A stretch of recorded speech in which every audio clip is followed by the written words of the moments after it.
So anyone want to start off first, or maybe while you're all thinking of your questions, I can throw to Rob and just say, my first question was about that exactly. I've got a discovery, which I think is noteworthy, and I could go to my local media, I could ring you up and say, Rob, you know, I've discovered the meaning of life.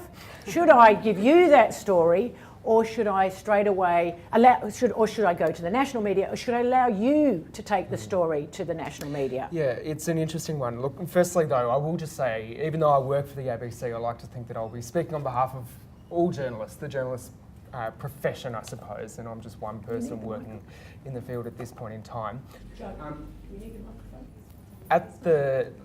When you look at the current media landscape, there are the big media organisations, the ABC, Fairfax, and a lot of these organisations have tentacles right across the country into local media markets. So Fairfax own local newspapers, the ABC has 60 odd regional stations right around the country. And so, in a way, as a local journalist here in the local media scene, I'm noticing increasingly that because I work as part of a network, there is increased capacity for me to tell stories here locally that will then feed to the broader network and will go around the country. And really the aim for me at the moment is to tell local stories that are going to be of interest to people on the other side of the country, really. So I would say approach your local media first, because invariably, and I'm sure Fairfax would probably have a similar sort of situation, if the story's good enough, the bigger national mastheads or TV stations are probably going to pick it up if it's well told, if it's a great story. So I would really advocate for you to go local first, but of course aim higher if you'd like to. Can I just add one point to that with the ABC, that a local reporter can sort of advance the story by maybe contacting one of the talk show people, Frank Kelly, Patricia Cavellis, whoever, who's looking for material and saying, look, I'm putting this story to air tonight, but if you want an interview in the next 24, 48 hours with this person, I think they'd make good talent, for some talk. So the ABC is especially a good vehicle in that way. Definitely, and on many occasions we have had programs like Late Line, for example, come to the university and get local academics into our studio here in Newcastle to then do an interview for national TV. But a good part of that is that if we know about you, then we can also suggest to those broader networks if they come asking for us, we need an expert to talk about this. Do you know of anyone? So and sometimes it can be a whole package. I mean, the story and then the wider problem that's being dealt with can turn into a wider story. Definitely, yep. So I would say go local first, but of course there is that national option as well. And when you want, while they're all thinking, I know they've got lots of questions, when you are looking for an expert on nutrition, for example, how do you go straight to the media unit and say, oh, have you got somebody that could do a story on this? Or would you use your little black book of names and look up Clare Collins and say, I'll ring Clare? Is it a mix of the both? It's a bit of a mix of both. I know media departments like to know of what is where their academics are being used, but if I've made contacts with academics, I've got no qualms in going up to them to start with and making direct contact. That might not be music to the media department's ears, but at the same time as well, if I don't know of anyone and I need someone to speak to, I will go to the media department. But as well, and this is, I suppose, part of building your profile. We look at the conversation, social media, and if you have a presence that and a voice that says something that will add to the national debate or conversation, then we're, I suppose, more likely to go to you and ask you for an interview. But yeah, definitely, I think there are those different means, media department, researching ourselves and our own contacts. And before I get to the questions, I will get to the questions. I want to get Clare in on this because Rob just raised the conversation and we've had that Michelle talk to the conversation. It's become, a very, very popular and very useful tool. Excellent way of getting, and Claire, you use that really well by producing a number of publications. How would you see that's helped with your profile and helped with your research? Do you see that as a good definitely. venue? I think it's helped enormously. I've been writing for The Conversation since 2012. It started in 2011, just from a cold call email, and then decided to use it proactively by sending off my ideas. And one thing I've noticed is over those years that it is taken up more by mainstream media. So I've had articles republished. I was really surprised in The Age and the Sydney Morning Herald, and it's really helped a lot. And I use that myself for interviews. So I speak to Dr. Carl every 3 months down at the ABC, and some of that content becomes podcasts, if anyone follows Shirtloads of Science. But I hadn't thought to actually put those podcasts back on the university email. But I think it's really invaluable for having that voice and helping create a one-stop shop in my field, nutrition, where it's so confusing, of quality information. And talking to Michelle's point about who are you speaking to, definitely in my field, for all of those articles, there is the one consumer that you're trying to talk to. So I really value it, and I value it as a way of answering questions that people have asked me that require an evidence-based response. So one of the best examples for that would be one of the benefactors from Hunter Medical Research Institute asked me, what are you supposed to eat when you've got gout? And had found 3 websites, and they all said opposing things. Said, I'll answer that on The Conversation. Great. Because probably a lot of other people are confused about that as well. So I think for myself and my team, it's a brilliant way also to share our research and some of our research tools. So I think it helps with that aspect of your work as well, getting citations on some of your own papers. And Twitter, you use Twitter really well. Do you find that? Definitely. I'm going to give Bronwyn Hemsley the credit for me getting started. You do all the tweeting? Yeah. But Bronwyn, for the tweetorial that we had about 2 years ago, I think it was, and I took Bronwyn's advice on that in taking the time to think about what kind of profile. So I only have a scientific profile. You won't find what I had for breakfast on there. Yeah. I only talk about science, and so I like to retweet other people on The Conversation and just stick to 98% of the time tweeting about nutrition research so that it's credible. Okay, now we've got some questions. Who's got some questions? Yeah, there you go. We've got a microphone there. Thank you. Michelle, you mentioned about making sure that your research is accessible to the general public who may not have similar education. But I want to ask if there's any room for us to be educating the public as well, so helping them to understand the sort of vocabulary that we use in research, for example. I noticed a difference when I was working in Cambridge. There the media seemed to give a lot more trust to the public, so they didn't assume that the public understood what you were talking about, but they would invest the time to teach them a bit more about the research field that you're working in. And while I was over there, I saw some stories from my old PhD supervisor in Sydney, and I was really disappointed to see that the standard of the science had been so dumbed down that there was no way the public were really going to understand what had been done. So I just wanted to ask the panel their opinions on the trade-off between making research accessible and educating the public. Well, that's a really interesting question. I guess I'd make a couple of points. Firstly, if you're getting your research out to a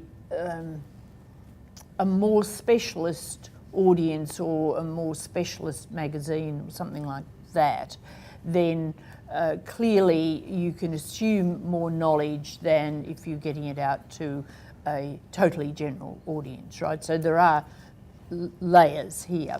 But let's say we're talking about a totally general audience. I think that make it accessible without dumbing down. If you're assuming that you're talking to people who are broadly educated and interested in the topic, you can present it in a way that doesn't compromise the material, but they can understand. And that requires that if you use technical terms, they're explained. And you don't use jargon when it's not necessary. I mean, in my field of politics, which is obviously not anything like the field that many of you would be dealing with, or people working in science and so on, but if you look at the specialist magazines, you can hardly understand them these days because they are totally filled with jargon, and that is not necessary. And it's pretentious to boot, I think. So you can put it across without making it just completely flattened down to a lowest common denominator. There is a distinction between things being, I hate the word accessible, but things being accessible to an ordinary person and things being dumbed down. So I don't think you need to compromise the quality, but you need to think, well, this person is not working at the next desk. He or she does not know what I know about the area, but how can I convey to an ordinary, reasonably educated person what I'm saying? And that should be possible. Can I just add something on that? Yeah. One other advantage of the conversation is that it has lots of hyperlinks to other references. So even if it's a word that is not necessarily that big, but people might not understand it, you can hyperlink to a definition or a description of that in another article. And another chance you have is the Q&A at the end. So people can post comments or questions, so you get a chance to add a whole lot more information or other examples at the end of it as well. And I'll just add on that as well. I think you need to keep in mind that the journalist doesn't know, isn't in your field as well, so they need to understand it first before they can reconstitute it to the audience. So if they can understand it, then yeah, I agree.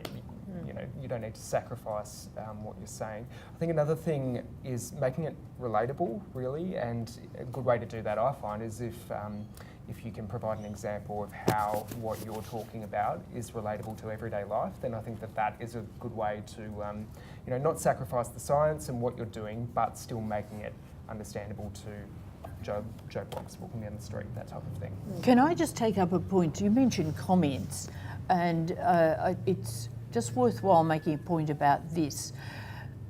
Not, I would imagine, in fields of science and so on, but certainly in the social sciences and in what I do, sometimes it's best not to read the comments on articles, or at least if you do read them, don't be too upset by them. I remember talking to an academic audience 3 or 4 years ago, and there was one person there and she said, oh, I don't want to write anymore on these sites because of the comments.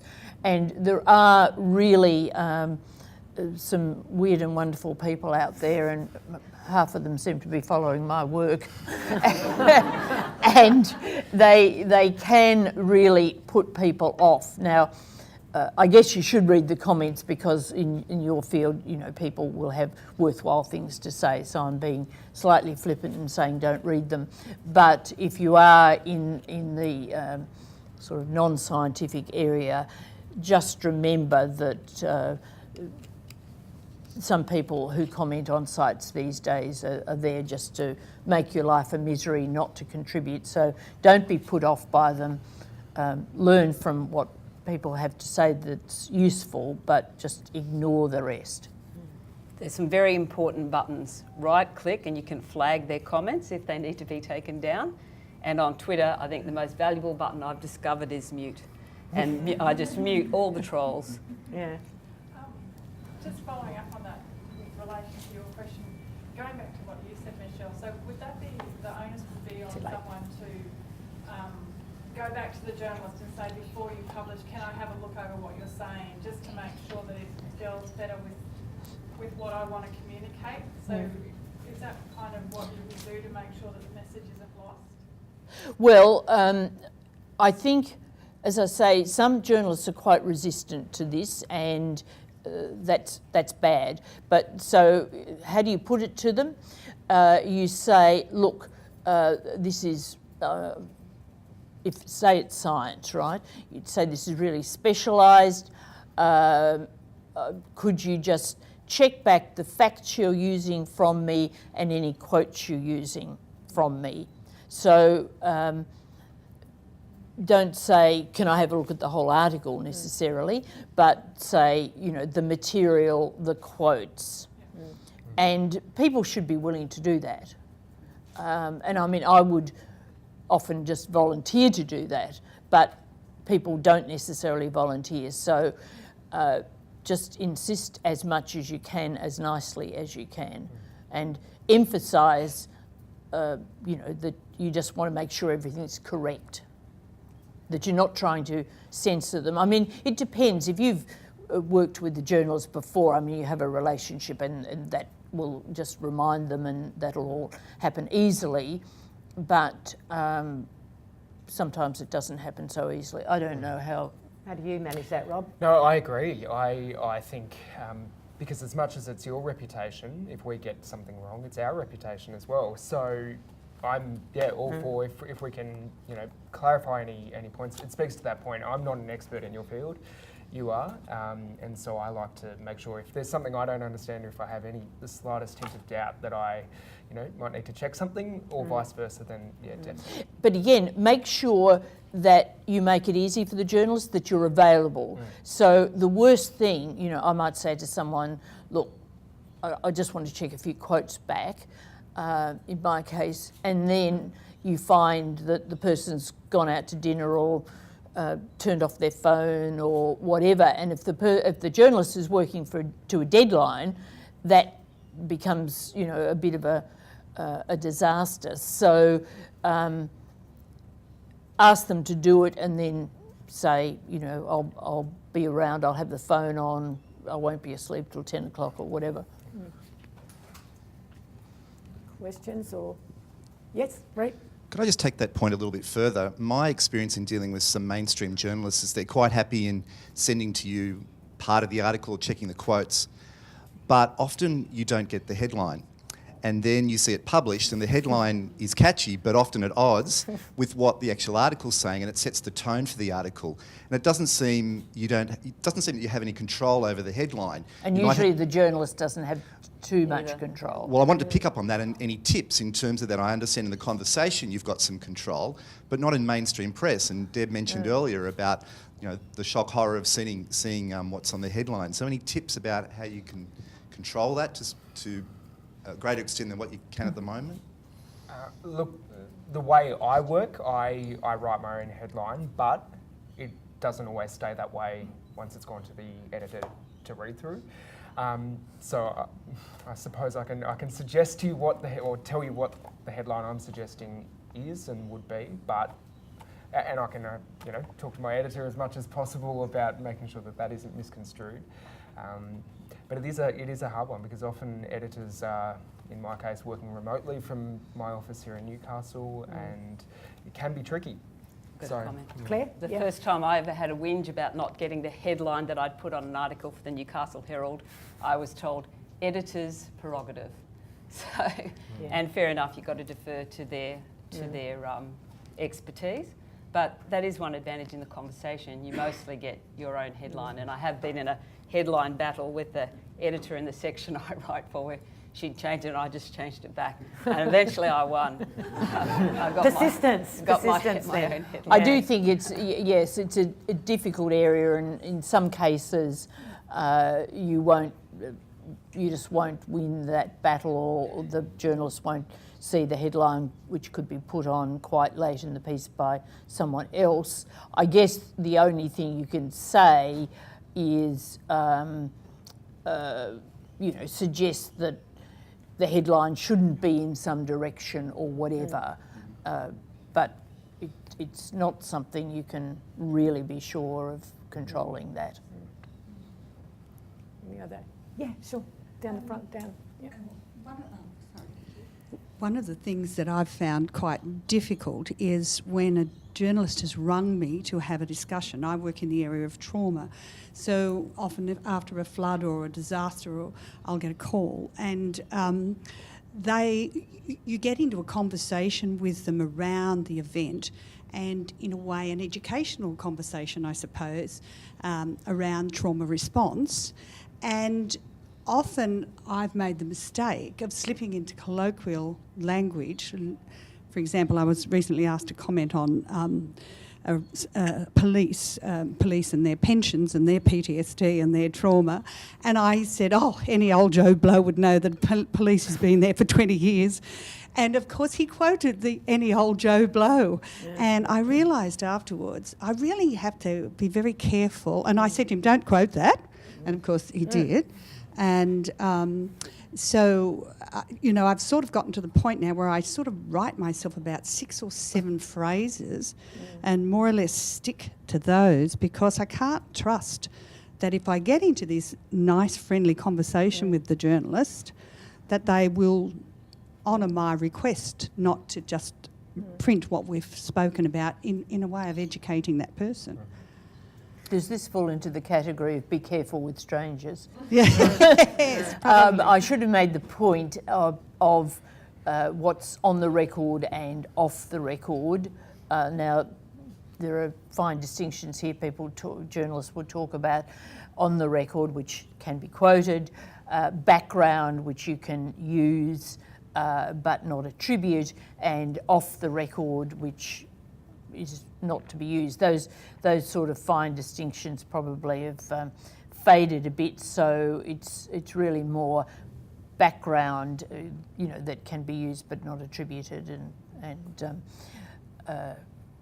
on the record. But in terms of things that you don't want used at all, you've got to make it really, really clear to the journalist what you're talking, when you're talking for quotation and when you're just giving general background. And if it's not someone you know, I wouldn't say anything that you don't want used in any form.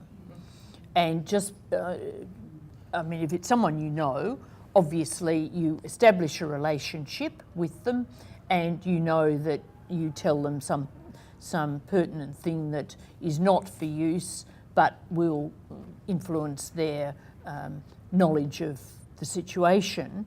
In terms of phrases like that, well, you've just got to be careful. And in that case, obviously, you told the journalist you didn't want that phrase used, but it was used anyway. It suggests it's not someone you know very well, and you learn a lesson and don't say that sort of thing to them again.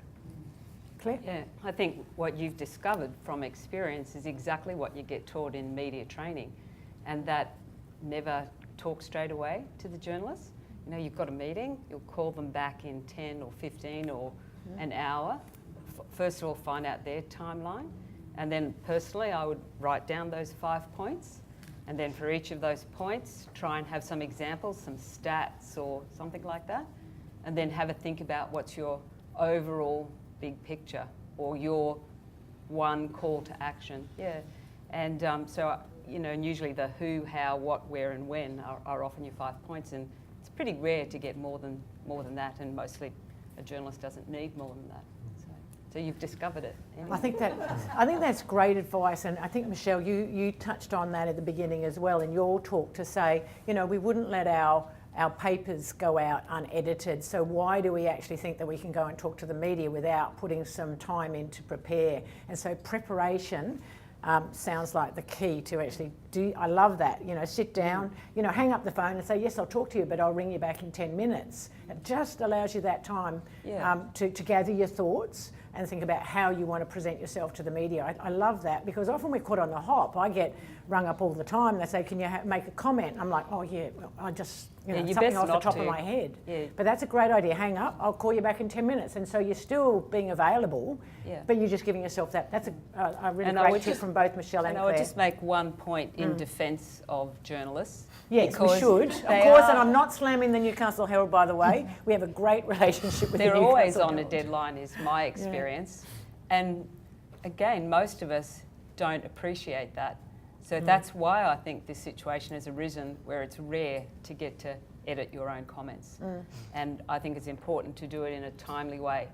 Because if you want to be interviewed, then that means you've got to be available 24/7 to come back to them. And the hard thing for us, it's not paid and it's always after hours. Well, feels like it's always after hours. So it works two ways. Yep. It also depends, though, if you know the person and you're used to dealing with them on a regular basis, then you might give a comment, you might have a chat around the issue, and you might say, well, look, what you're using of that, can you just check back with me, right? But in that case, you have a relationship with the person, the journalist is trustworthy, and it's it's an ordinary transactional sort of relationship. I don't want to make you over wary of dealing with the people you're dealing with regularly, but it's different if someone just rings you up out of the blue and you don't necessarily know whether they know anything about the topic or not, or who they are. But with people you're dealing with regularly, you don't need so much caution. Oh, yep, sorry. Bronwyn? Okay, my question relates to, I was interviewed on the radio live a few weeks ago, and I didn't know they were having callers call in and then asking me to comment on what the callers were saying. So I kind of was very glad I had done about 2 years worth of research on this topic so that I could get something back on the spot, but I had no idea they were doing this. Do you have any sort of tips for managing that callback scenario? Look, I would say that's probably an oversight that you weren't told that was going to happen. So maybe just in part of the conversation before the interview, ask that. And look, you don't know what the circumstance was. It might have been an inexperienced producer that just didn't ask you. But I would say that you should have been asked. But I think just, lucky in your circumstance, you knew your topic, so that helped. But I think just being really clear about the terms of engagement in a way, what is going to be entailed. If it's a live program interview, definitely that sort of thing. I think just really check. I think just so you're sure, because at the end of the day, like we want the best quality product as well. We don't want you to be stuttering and saying and not knowing what to say. So so we want the best out of you as much as, from my perspective. But again, you can't get total protection, and presumably these callers were just asking. They weren't offensive or anything, were they? No, so you just do your best with the questions that are thrown to you. Sometimes you might find a question really difficult. If you don't know the answer, look, I think the best thing is to say, well, I don't actually have that information, but if you like, I'll get back to you, I'll give the information to the station, find out, give the information to the station, they can pass it on. So people think you are genuinely trying to meet their questions and are not just blaring on trying to avoid them. I think that does show good faith, and that's quite important. When you're being asked to comment, say, in a general area of expertise as opposed to a piece of research, it's reasonable to say to the program producer or presenter, broadly, what are you going to ask? What are the topics? For example, I do Radio National regularly in the morning, and I would know what topics are going to be asked, rather than just appearing and they pick out something on page 7 of a newspaper that I haven't even got to. So it always sounds better if the people being interviewed are not completely caught short. They're not politicians. They're not in that sort of situation, right? You don't necessarily need to be told the exact questions, but if you're commenting on, if you're a political scientist from the university and you're commenting on politics this week, it's reasonable to be told, well, look, let's cover housing affordability, let's cover Australia's reaction to the Syrian crisis, whatever. So you know the 3 or 4 topics. So just ask the presenters what they're broadly going to cover. But if it's phone-ins, well, you've just got to handle it as best you can. That these are some of our questions that I've been flicking up, and some of them have got little answers underneath. But that comes to this last question that someone sent in and said, "How do I deal with a controversial topical request for comment?" You know, when and that's, I think we I don't know who jotted down the responses. Advice from our media, Linda's. So we got some responses from Linda from our media unit. So what do you do when you get that controversial question? I can remember a while back when we ran a symposium. At this time, it was the whole thing about digging for gas in the Hunter was so hot, and we had a symposium, and it was a very uncomfortable. And we had a panel up, and they were getting asked some really difficult questions. And so Linda's put up here, and I guess we'd ask for the panel's response. What do you do when you get a really challenging question? Is it best to, I think Linda suggested, try to avoid no comment? And I think Michelle's comment then was about, well, I'll get back to you. Or I'm saying if you get a question you don't know the answer to. I'm not saying a controversial question, but sometimes somebody might ask, the off topic or something. The number of something that's involved, and if you don't know the answer, just be honest about it, and if you can, try and say you'll get back. But sorry, no, that's great. So what about so you get a controversial one? It depends, and in the media training that I've done, probably handle it different ways. Mm-hmm. If it's a whole topic that's controversial, is going to blow up in the media, and my profession, say, is being asked to talk, and as a spokesperson, we'd actually have a whole risk management and briefing and practice the responses to it. Mm-hmm. But if it's just a general thing, I think the worst thing you can do is to say, I don't want to answer that, because then the journalists will just keep hammering you because they know that's your Achilles heel. So I think it's always helpful to acknowledge that comment. Say, yes, that is really a big issue, the relationship between food companies and whatever. But the important thing we need to know is the food companies see themselves as part of the solution, and 3 other reasons why to break that down, and then what they call bridge back to your big picture. At the big level, we need all Australians to improve the quality of what they're eating so that the cost and burden of chronic disease is not so severe. So that type of thing. So you can definitely break it down and finish by bridging back to the message and the story that you want to tell, which is probably bigger than what that controversy is anyway. I think it's interesting when you listen to politicians. Someone told me about how the media training they undergo, and I may be incorrect here, it may be vicious rumour, but you do hear them doing it. When they get an awkward question, they're very good at not answering the question. They'll just tell you what they want to tell you. Yeah. So even though you're asking about, housing affordability, they decide that they really don't want to talk about that. They'll tell you about, capital gains tax. And they just keep going and sending this message. And it's infuriating. It is, and I wonder, as a reporter, it must be so frustrating. You want this answer, and you hear the reporters continually just pushing and pushing, and try to get an answer. But I think, remember, you're not a politician, and if you're on a panel about exploring for gas, then you know what you're in for, and you say what you think. You answer the question and give your view, and you will be prepared if you've accepted the invitation for those sorts of questions, and you just say what you think. I think that preparation piece is so important. But another example of where an interview can become controversial, and it wasn't supposed to be. I thought we were talking about weight loss, and then When's that not controversial? and the journalist started asking me about university funding, and said, this is not an interview about weight management. What is it really about? And they got all prickly and everything, and I said, I'm actually going to finish the interview.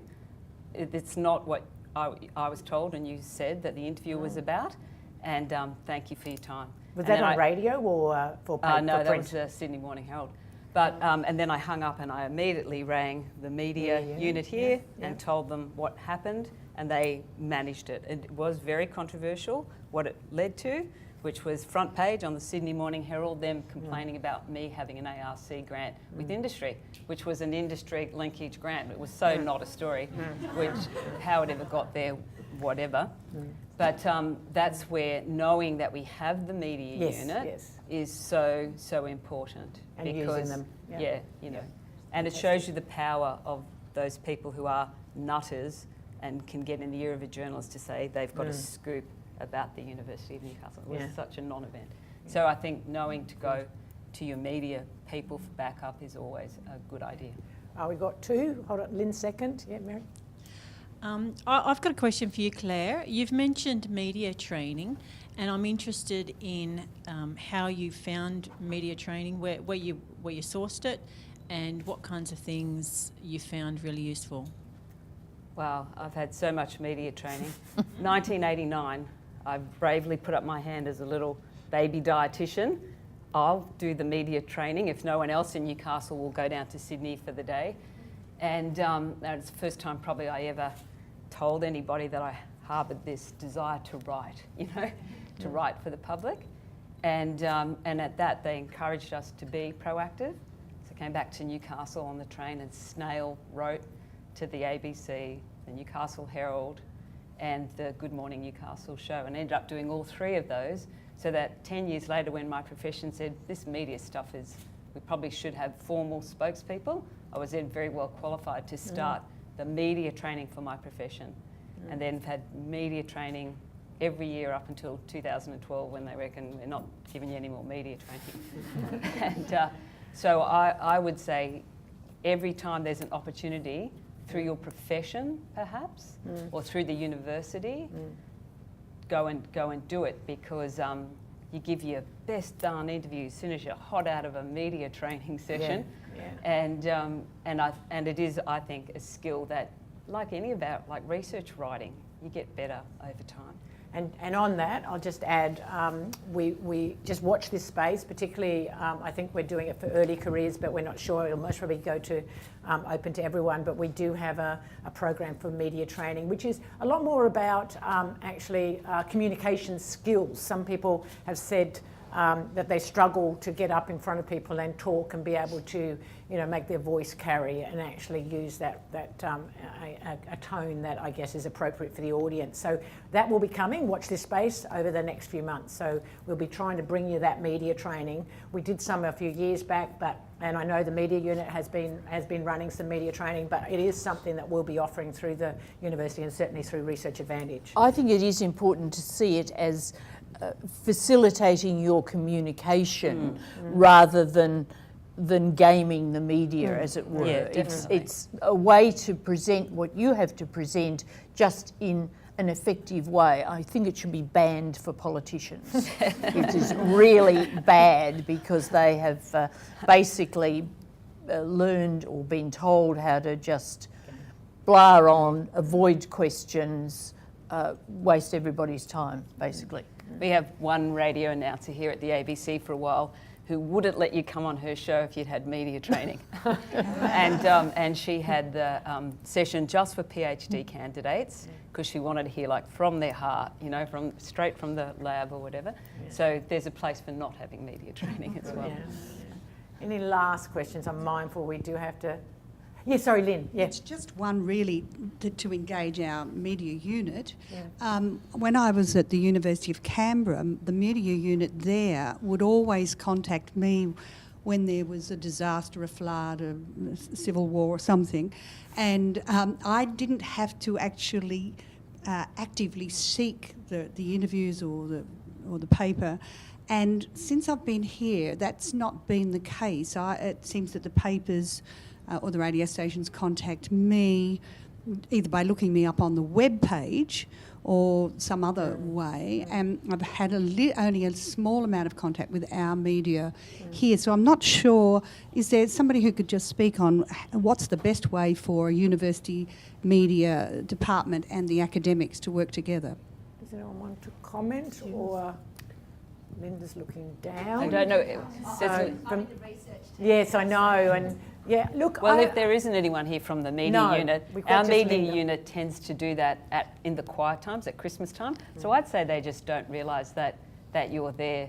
So I think, you know, offering to go and have a cup of coffee with them and telling them about your research is a good way to make sure that you're on the radar, because they do proactive things occasionally when there's not stuff already in front. And obviously, Rob, you know, Rob's comment is that if he knows about you, he's going to come and find you. So inviting Rob for a cup of coffee. No, I'm not serious, because you'll get lots of offers for coffee. Love coffee. But having your web profile up to date and making sure that that's, you know, accessible for the media. And also, yeah, I think just dropping a line. Certainly Linda in the Research and Innovation is, she works with us to try and promote stories and get your stories out there. If she doesn't know about you, we can't sell your story. So it's your web profile that's very, very important, making sure they're up to date. Can I just add? And Rob? That? Yeah. Just from a journalist perspective, we're time poor, we have deadlines, and often going to you directly is going to be a lot quicker than going through a media person, to be honest. So there you go. You know, if we need something quickly and we know about you and, you know, we've spoken before, or if not, it's going to be quicker to go to you directly. Again. So how would we do that, Rob? Do we just drop you an email and say, this is my area of research? How would you like to hear from our academics? Email's a good way. If you can, you know, contact me, summarise what you do, what sorts of things you can talk about. If you have any, you know, research that is ready to go that could be of interest to people in a story, that type of thing, or just, you know, maybe a timeline as to when you think that you could be in a good position to speak about your research as well. Email is probably best, I would say. You don't want the coffee? And quiet periods, I imagine Christmas and definitely, yeah, Easter. Definitely. Easter, exactly. Because the thing is, journalists are juggling a million things at once, you know, and often, you know, if you put it in written form and we can say, okay, I'll get to that when I just have a little bit more time, I find that's good for me. But of course, you know, pick up the phone as well. I won't hang up on you. I think most probably a good idea for everyone who's now going to go and send an email to Rob is, I would suggest if you just put a CC on that to our media unit, because that also helps media unit to know, oh, this is what this person does. They've contacted Rob, and that just sets up that relationship. I think everyone should go out and do that when we leave this session. So thanks, Rob. That's great. I think we had one. Oh yeah, sorry, I didn't see you there. Yep. Oh, thank you, Deb. Thanks very much to all the panellists. I've got a question for Michelle and Claire. As someone who's written for the conversation, I know a lot of us have. I've found it a really great platform, and I'm just starting a column. I'm interested to find out from you both how to get what I write for the Conversation Australia republished on other conversation sites. And I don't know anything about the Conversation Global that's in pilot format at the moment. And also, Claire, I know you've had great success getting your work republished beyond the Conversation, and that's something I'd like to see happening more for all of us who are writing there. So any suggestions that you might have for that, building up the republication using that Creative Commons facility? Well, in terms of the other sites, I'm going to follow my own advice and say I don't know the answer to that. But I think that the best way to find out would be to ask whoever which field do you write in? In politics and society. Okay. That suggested that he would just write to his counterparts, but he said that the other sites are fairly independent. Fairly what? Independent from each other. Well, that's right, and they would pick up things of interest, I would think, normally, but the things that would travel would be more scientific things and those sort of health issues and so on. Politics might be a bit narrow for the other sites, although some international politics obviously would not be, but they would have their own experts. So it might be difficult, but I would chat to Amanda Dunn, the politics editor, or Michael Courts, just further about if that's possible. To me, when you write for the conversation, that's the beginning. That's not the end. And I talk on 2NUR every 2 weeks, and I talk about my latest conversation article. Sometimes it triggers automatic interviews, and I always ask them to put the link to the conversation, and they do or they do or they don't. I think what you do in the first couple of days is most important. I always inundate my family and ask them to share it on Facebook. We send it out through the PRC. And then a few other things that I've noticed that do help is that if people republish, if you also go in, when you click on it, it comes up whoever's published. If you click on that and then you share it through Facebook or tweet it from their site as well. And I just tried that on, I'm not swearing, this is a real website, it's called I Fucking Love Science. And they actually put one of our articles on there. So over the weekend, this was such a good article, it needed to go viral. So I tweeted and I shared it on Facebook over the weekend on 2 occasions. And yes, it went viral on Sunday, and now it's got 460,000 reads.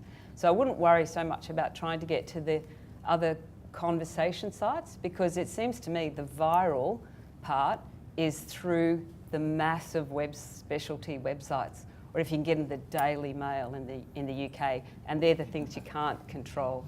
So, but I think, help the people who are helping you by retweeting it and sharing it from their sites as well as the conversation.